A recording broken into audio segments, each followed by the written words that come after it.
Welcome back to What Arty Noobs for General Disturbance. This is an IS-2. It's a Tier 7 Chinese heavy tank. It's located on the north spawn of Lakeville Encounter, and it's under the command of GnomeRanger FILOX.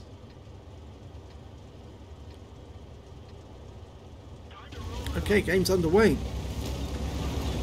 Now, the IS-2 on the Soviet side is a 122mm premium heavy tank. This one is on the Chinese tech tree, which means it's a standard tank, and you've got a choice of guns. You can either have a 100mm or a 122, and you've got a choice of two different 122s, and well, we can see that GnomeRanger is using one of them with 390 alpha and penetration of 175mm of armour, and that goes up to 250 with the heat rounds. I suspect he's actually got the top gun on this one. Now, he does have a slightly longer reload, 10.38 seconds than the 100mm.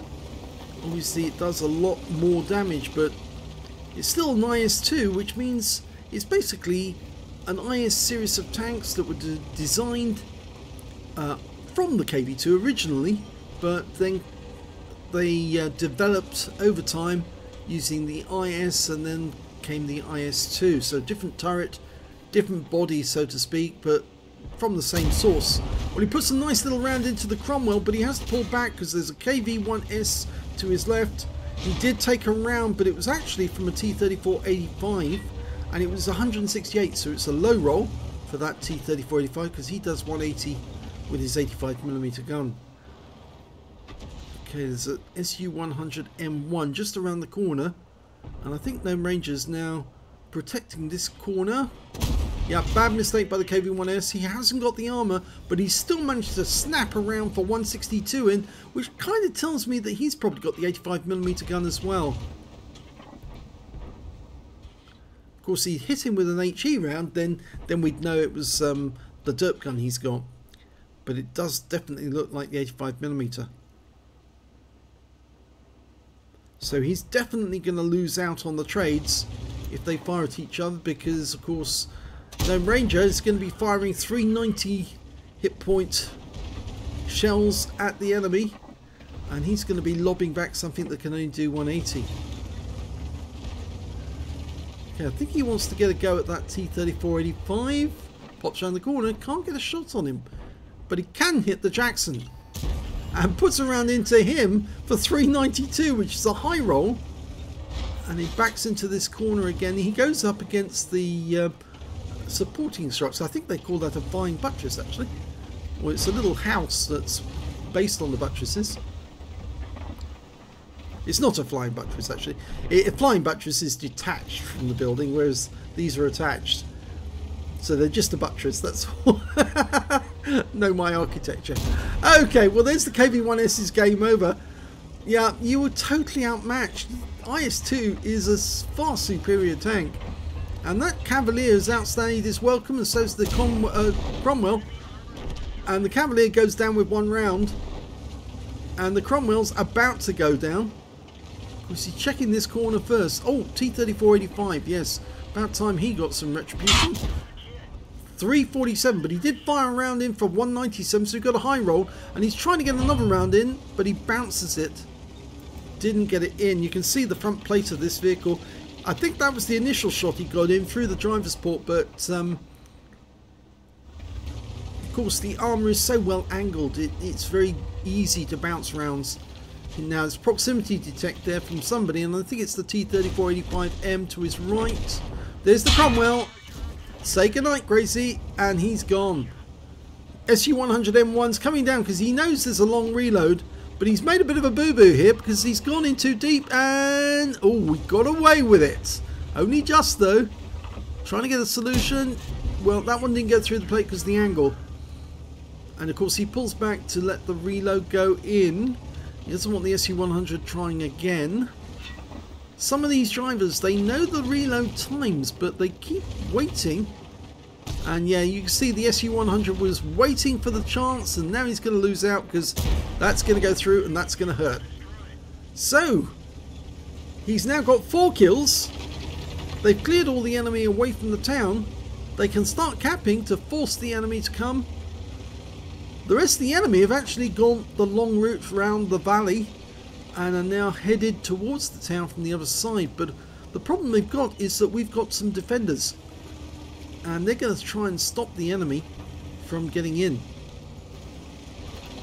I think that GnomeRanger just wants to sit here and cap and then take pot shots at them.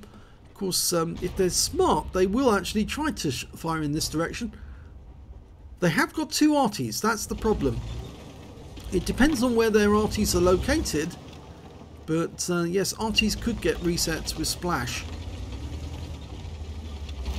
They are actually outnumbered as well. They've lost 2 more tanks than the enemy. Left that one too long on the aim. He'll get this one right now. Yep, got it. And over there is one of the Artys. Just needs to pull out a bit more. Oh, it's a pixel shot. It's a difficult one at this range. He needs to fully dial in. And no. RNG says no. It's Russian. You're Chinese. Okay, so he's going to go around the outside and give some pain to these guys. And that is an IS-2 shielded who's just been set alight. And so he's a one-shot. So he can just drive around the corner. Oh, no. Super Hellcat got him.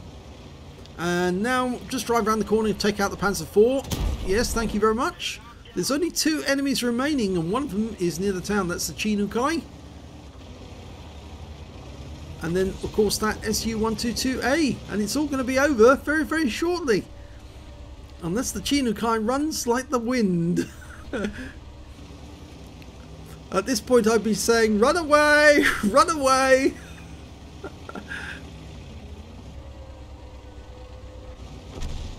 Oh! Now our Hummel just got taken out by one of the enemy Arty. It was the M44, because the Su-122A was killed. So does have a friend with some power, and that's going to make life awkward. And oh, he gets one free shot, but that's all you're going to get, because now we're going to punish you. And now he's got no chance of escaping.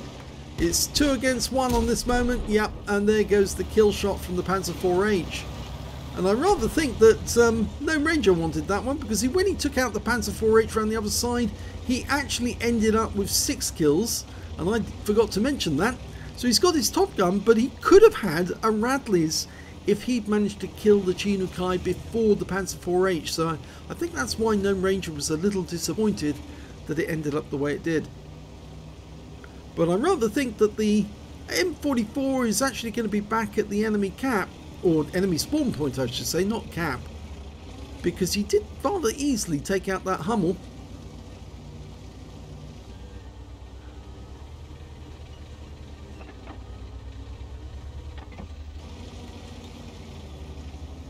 Panzer IV-H is rushing to get back there as well.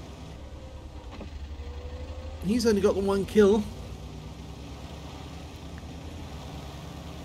I must admit, I would be a bit disappointed if I was GnomeRanger and I was already on for potential Radleys. And there goes the Panzer IV-H.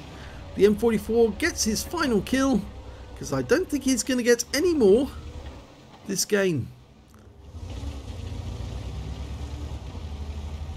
Even if he was to land a direct hit upon GnomeRanger, it's not going to do a huge amount of damage. And he's been spotted. That's it. Angular movement, changing direction. So you try and cut across the field, so the Arty has to keep changing his angle of aim, and that makes the reticule bloom. I'm giving away our secrets, but obviously a lot of players who say, oh, it's terrible, Arty's awful and I can't escape them ever, but you can if you know how to play it properly. And oh, well, the Super Hellcat and the M44 died in the fire from his gun, because he actually fired at the Super Hellcat, killed him, but blew himself up in the process. So what a way to go. Kamikaze.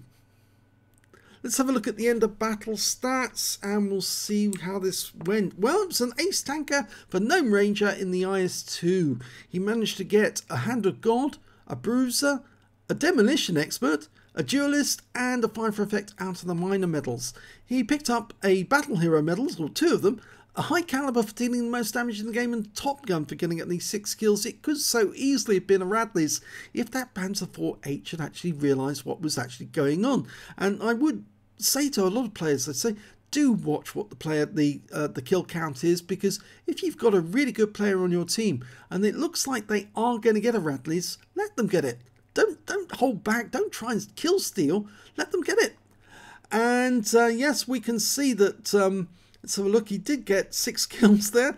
Let's have a look at the team score and see exactly how it went down. Well, GnomeRanger got the highest damage in the game, 3,446 hit points of damage. The next high scorer was the enemy M44, got 1,962. And no Kamikaze. That's rather odd because he's tier 6. And the Super Hellcat is tier 7, I believe. So maybe he should have. Oh, I think, yes, I think he didn't die by ramming. He died by the gun of the M44. That's why he doesn't get that Kamikaze. Right, and when it came to kills, again, it's GnomeRanger with 6, 5 kills to the M44, 3 kills to the IS-2 shielded.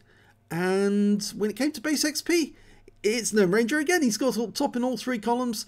1,326 base experience points to him. 744 goes to the Panther M10 and 676 goes to the Super Hellcat.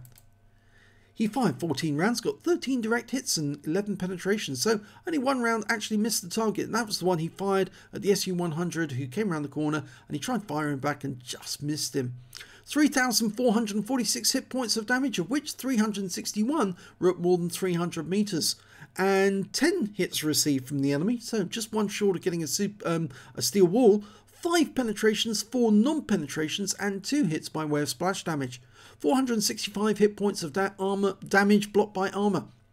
1 enemy vehicle spotted, 9 enemy vehicles damaged and 6 killed, and 188 hit points of damage assistance. He got 7 defense points by resetting the cap. On a premium counter, he earned 38,191 credits, got 50,000 credits from personal missions payout, and after repair and ammunition resupply, took away 86,624 credits. So it's a good earner, even though it's a standard tank, not a premium. If it was a premium tank, I think that'd probably be quite a bit higher. 1,326 XP times 2 for the first victory, took away 3,978 altogether. So yes, the IS-2 in Chinese edition, well, it's not gonna no, I'm not going to make the joke, because I could make the joke, but I'm not going to. It's it is basically a copy of the Soviet one, but it's almost as efficient as the standard Soviet one. Of course, the standard Soviet one does come with the 122 as standard, whereas this one you've got the choice, so you could fit the 100mm if you so like, but of course a lot of people will say no, just go for the 122. You've got a lot of damage and a fairly quick reload, so it's okay. So if you enjoyed that replay, please give this video a like and do subscribe to our channel, please, and thank you for watching.